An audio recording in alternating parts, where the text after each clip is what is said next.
उमर साहब ने कहा तेरे वास्ते में फलक से चांद लाऊंगा, 16-17 सितारे में संग लाऊंगा।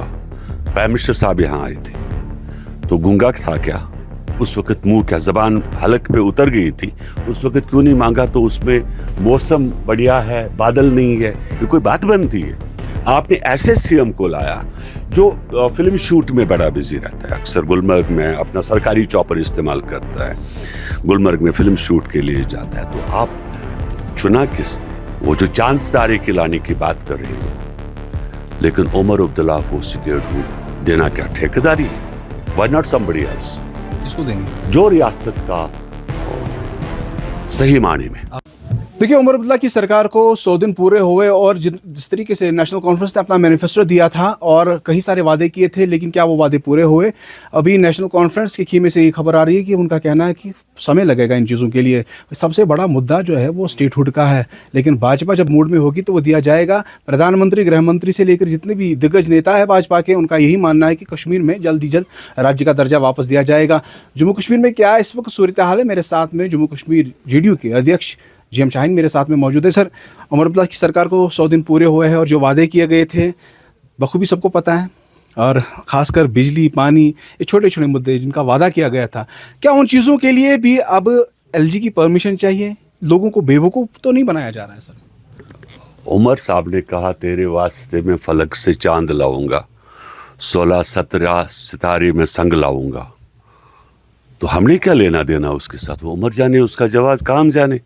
उमर को क्या मिलता है वो आपको देखना पड़ेगा।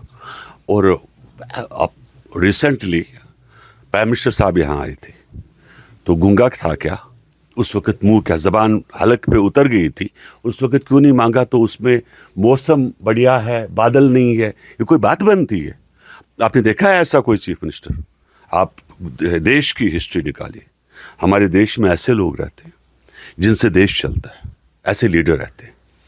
और जो लीडर लोग होते हैं उनको अपनी परवाह नहीं होती, वो लोगों के लिए सोचते हैं।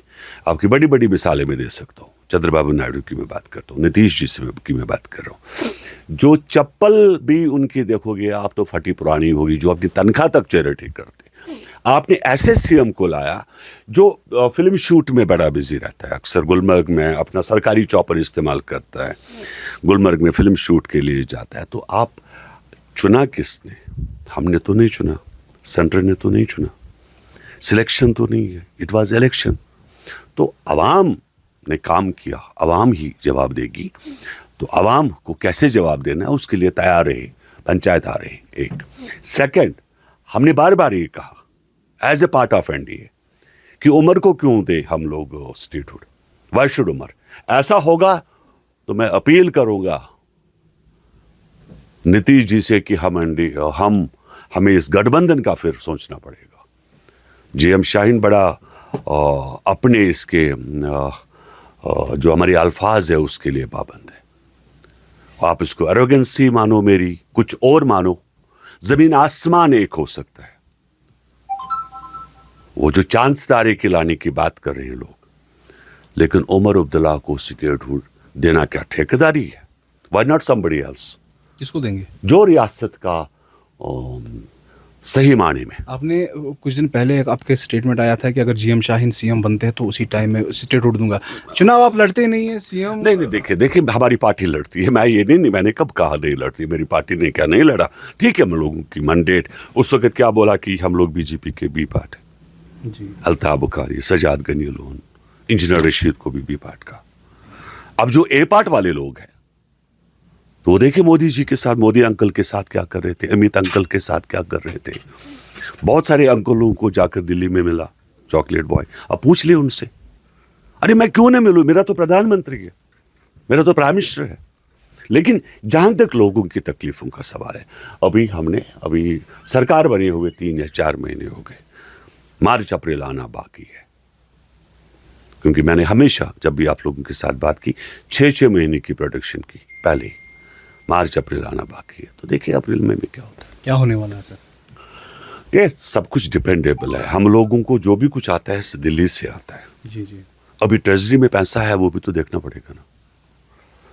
मुझे ये बताइए कि अब आने वाले समय में बजट सेशन होने जा रहा है, जम्मू कश्मीर के लिए क्या कुछ खास अपेक्षा कर रहे हैं जीएम शाहीन की? खासकर हालात तो आपको जो है पता ही है, अब सरकार भी बनी हुई है, तो किस तरीके का बजट होना चाहिए? आप कैसे गारंटी देते हो कि विद इन अनदर 6 मंथ से सरकार चलेगी? मुझे ये ज़रा बताइए आप। तो कहीं ना कहीं कुछ पकड़ा है।